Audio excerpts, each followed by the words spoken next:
Olá pessoal, sejam muito bem-vindos a mais um vídeo aqui do nosso canal. E hoje a gente vai resolver questões de informática da IBFC voltadas para a prova do agente socioeducativo e mais especificamente vamos falar de questões de Windows hoje, beleza? Lembrando, se você ainda não é inscrito no canal, inscreva-se, não te custa nada, sua mão não vai cair, isso me ajuda muito. E além disso, estou no Instagram no @prof.igoralbert, então segue a gente também, dá essa força lá, é muito importante. Tô preparando o curso de informática para vocês. Sei que falta pouco mais de um mês para a prova, mas infelizmente eu não consegui terminar esse curso ainda. E em breve eu vou lançá-lo. E esse lançamento ele vai acontecer de forma gradual. Então eu vou lançar por módulos. Quem quiser ir adquirindo, já vai adquirindo e aos poucos eu vou liberando mais módulos. É a forma como eu vou conseguir fazer nesse momento. Então, em breve teremos mais notícias. E sobre a aula aqui agora, lembrando que se você preferir, pause em cada questão, tente resolver e depois volte para a gente ver o gabarito. Bora lá? Primeira questão. Quem quiser tentar resolver, aqui estão as alternativas. Quanto aos conceitos básicos de arquivos, pastas e programas no Windows, analise as afirmativas abaixo, dê valores verdadeiro ou falso e assinale a alternativa que apresenta a sequência correta, de cima para baixo. Uma vez criado um arquivo dentro de uma pasta, jamais poderá ser renomeado. Opa, lembrando, pessoal, que essas palavras a gente precisa sempre estar atento. Então, aquele concurseiro treinado, ele já vai olhar para essa palavra jamais aqui e já vai ficar com a cara torta, né? Porque as palavras jamais, sempre, nunca, somente são palavras muito restritivas que geralmente indicam que a assertiva está incorreta e aqui não é diferente. Naturalmente, pessoal, quando você cria um arquivo, dá sim para renomeá-lo. E lembrando que se você clica no arquivo e usa a tecla F2, lembrando, é o botão F2, não é a tecla F mais a tecla 2, é o botão F2. Você consegue renomear esse arquivo. Então, falso. Imagina se você criasse um arquivo e jamais pudesse renomeá-lo. Não faz nem sentido prático, lógico para a gente, né? Vamos ver a segunda. Os diretórios, o que são diretórios? Diretório é a mesma coisa que pasta, tá? Os diretórios são programas para armazenar arquivos de forma compactada? Na verdade, não. O diretório ele não trabalha com compactação. É possível compactar um diretório? Sim, é. Inclusive, clicando com o botão direito ali no diretório, você consegue compactá-lo. Mas o diretório por si só é só uma forma de organizar os arquivos. Ele não gera uma compactação, tá? O que é compactação? É uma diminuição desses arquivos para torná-los em um tamanho menor, tamanho do ponto de vista da informática, tá? Uma pasta pode conter no máximo 16 arquivos. Falso também. E aqui eu chamo a atenção de vocês para o aspecto prático dessas provas, porque se você está acostumado a utilizar o Windows na sua casa ou no seu trabalho, e se você tem a oportunidade, utilize e tenha consciência das coisas que você está fazendo, porque isso te ajuda na prova, você vai saber que essa limitação aqui é muito absurda, né? Imagina se você só pudesse colocar 16 arquivos dentro de uma pasta. Normalmente a gente tem muito mais do que isso. Existem limites, sim, para essas pastas, mas esses limites são muito grandes e determinados, por exemplo, pelo sistema de arquivos ou também pela própria capacidade do seu disco ou do seu SSD, beleza? Então, esse tamanho, de fato, não é 16 arquivos. Então, as três assertivas estão incorretas e a alternativa correta, a alternativa é. Vamos para a próxima? Questão 2, quem quiser tentar responder, aqui estão as alternativas. Quanto à temática sistema operacional e software, analise as afirmativas abaixo e dê valores verdadeiro ou falso. Galera, uma diferença que a gente precisa sempre ter em mente é entre software e hardware. O que é software? Software é a parte lógica do computador. São os programas do computador, o sistema operacional do computador, os aplicativos que você utiliza. Pensa no seguinte, você não consegue pegar no WhatsApp, você não consegue pegar no Word, você não consegue pegar no Windows. Então, esses aí são softwares, são programas, é a parte lógica do computador. Já o hardware é a parte física do computador. São as placas, a tela, o mouse, o teclado, o processador, a câmera. É a parte física do computador, tá? Então, essa diferença é fundamental aqui na informática para a gente resolver esse tipo de questão, inclusive. O Windows possui uma ferramenta denominada desfragmentador de disco. De fato, possui. E o que o desfragmentador de disco faz? Galera, atenção para o nome das coisas, para as palavras. E é por isso que eu falo sempre para vocês, leiam e entendam o significado das coisas. O que é uma coisa fragmentada? É uma coisa dividida, é uma coisa quebrada. E se eu desfragmento, quer dizer que eu estou desfazendo aquela fragmentação. Então, eu estou reunindo. E é justamente isso que o desfragmentador de disco faz. À medida que você salva arquivos, programas no seu disco, é possível que ele coloque partes desses arquivos. Pensa, você tem um arquivo, tá? É possível que ele reparta esse arquivo em diferentes partes e coloque em diferentes partes do disco. Ué, Igor, por que ele faz isso? Porque ele analisa as partes do disco que ainda não tem dados para salvar esses dados lá. Então, é uma possibilidade de ele trabalhar. Só que, quando você vai acessar esses arquivos que estão fragmentados, que estão divididos no disco, naturalmente demora mais, né? Porque você tem que pegar as partes uma a uma que estão em diferentes partes ali do disco, ok? Então, isso acaba diminuindo a performance da sua máquina. E o desfragmentador de disco faz justamente esse papel, ele ajuda justamente nisso. Ele tenta reunir essas partes que estão fragmentadas em uma porção só do disco, para que quando você acesse esse arquivo, ele seja recuperado de uma forma muito mais rápida. Essa é a ideia do desfragmentador de disco, beleza? Hoje, inclusive, o Windows já faz isso automaticamente. Ele já deixa essa ferramenta ativa automaticamente. Você consegue fazer configurações, desativar, mas por padrão ela já vem rodando, beleza? Então, de fato, esse é um recurso, uma ferramenta disponível no Windows. Todo sistema operacional é considerado como hardware. Opa, eu não consigo pegar no sistema operacional. Ele não é físico, ele é lógico. Então, o sistema operacional é software. O WordPad é o principal software do Windows para edição de imagens. Opa, a ferramenta o WordPad ela é edição de textos, de documentos, tá?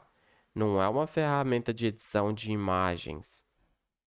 E lembrando, a ferramenta mais completa por padrão no Windows para editar textos é de fato o WordPad. Aí, mas não tem o Word? Tem, mas o Word ele não vem com o Windows.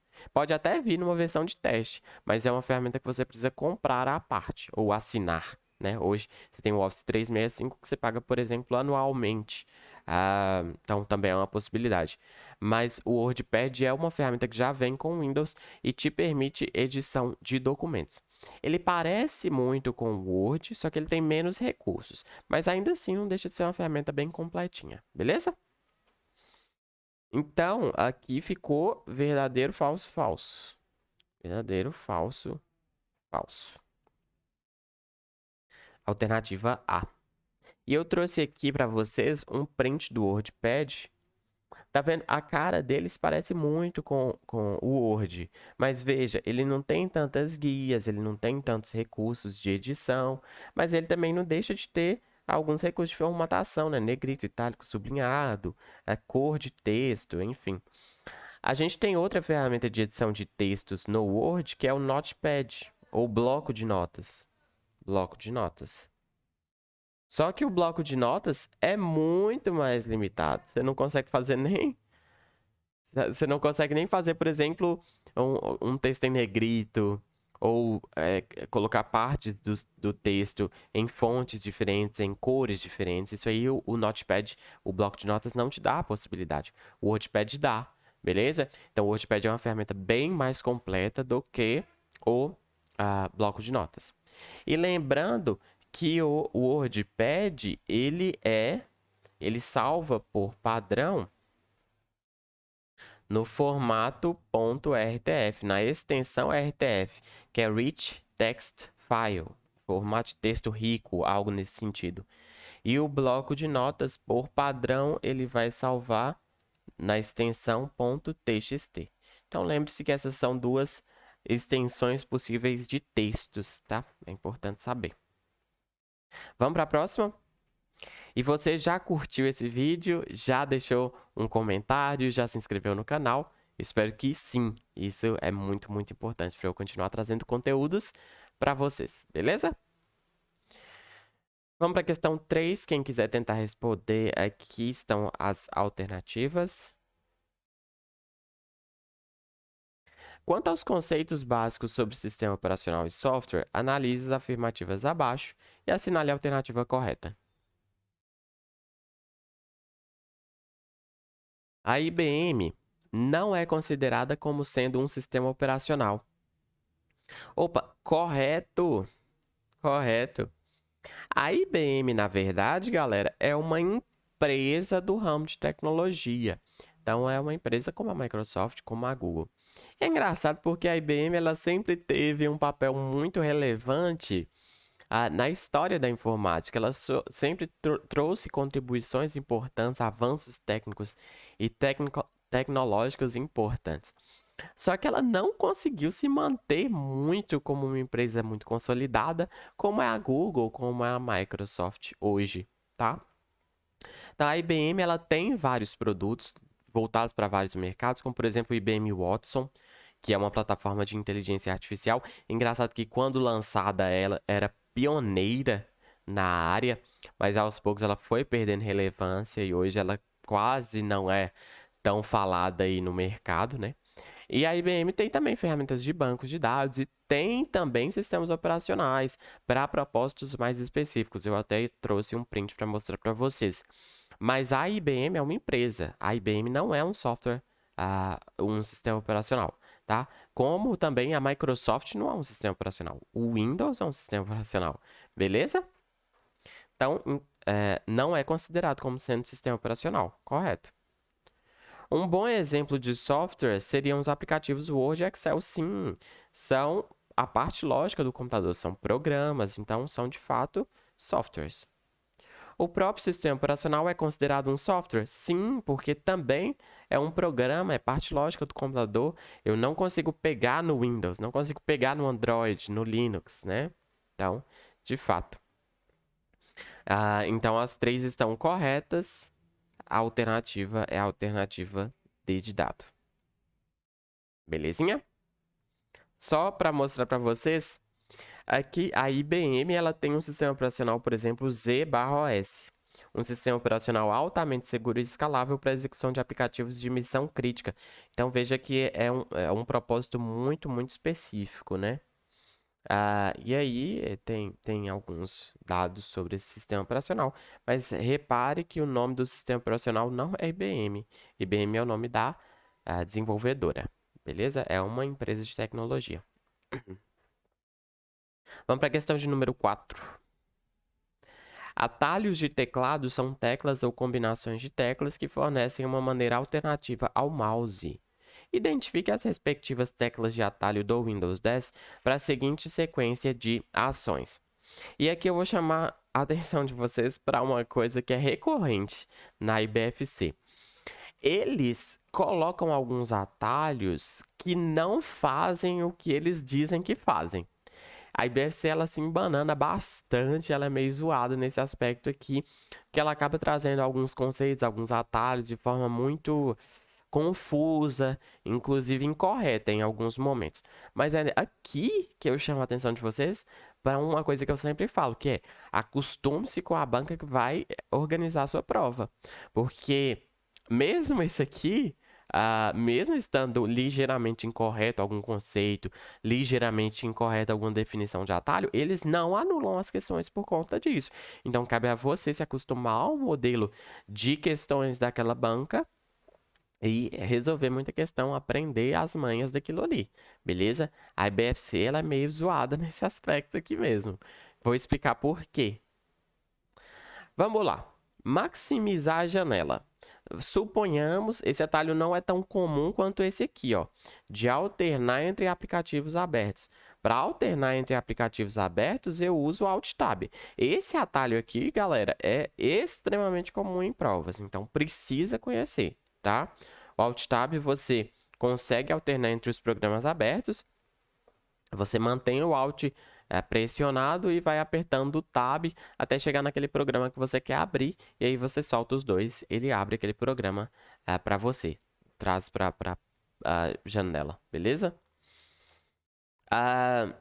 Sabendo já desse segundo, eu já consigo matar a questão e marcaria A. Uai, Igor, mas então o F11 maximiza a janela. Pois bem, vamos lá. A palavra correta não seria maximizar. E também não é um atalho do Windows. Esse atalho de F11 ele é mais voltado para os navegadores. E o que ele faz? Ele coloca aquela janela em tela cheia. São duas coisas diferentes. O que é maximizar? Deixa eu desenhar para vocês. Maximizar é quando a janela o programa aparece aqui para mim na tela.